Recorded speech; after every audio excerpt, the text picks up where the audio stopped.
Okay, so what inspired this community garden is for this place to be access for the community, for people to be able to come to the garden, for people to be able to harvest food, for people to feed their families, for them to actually be able to sovereign themselves off of the land. Oh my gosh, there's so many great things. I love beautiful things, number one, and I think that our gardens possess a lot of not only beautiful things, but I think they're really essential for our life, you know, being able to harvest food that allows us to eat and nurture ourselves, but to provide access. A lot of us don't have the money, we don't have the grocery stores, we are not able to get to the Gelson's or to the fancy other grocery store. So what do we eat? Either we have fast food, or either we have poor quality foods from grocery stores that are not as nice.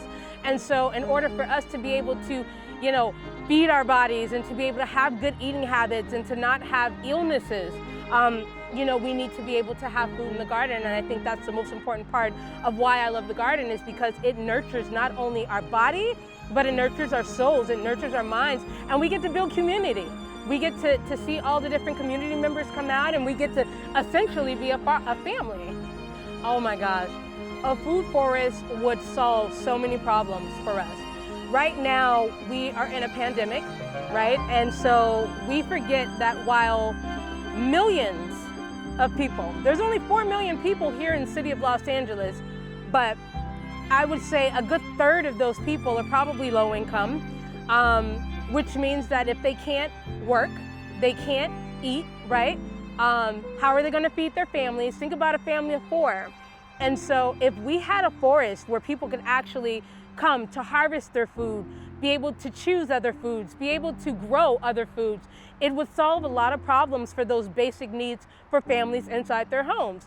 Whether you're moderate or low income, it doesn't matter. It will solve a problem across all income levels, and essentially it would bring community, because now we have our homeless people that can eat, we have our low income people that can eat, we have moderate family incomes that can eat. It solves so many problems. Unfortunately, you know, the city of Los Angeles is not a farm and we have very limited space to farm, but what is great is that we can use the space we have, which is why we have the traditional community gardens. We have rooftop gardens, we have patio and balcony gardens. What people don't realize is that you can use any space to garden our farm. You can use any space to grow whatever vegetable you like. It takes a little bit of creativity, a little land from you know, our earth, and water and care. So if you can just take a little bit of that and place it wherever you are, I think that would help us garden more. And I think there's a spiritual connection to that, because essentially us as humans, if we don't drink our water, if we don't eat the right types of fruits and vegetables, we essentially kind of wither and die inside, and we have all these health complications.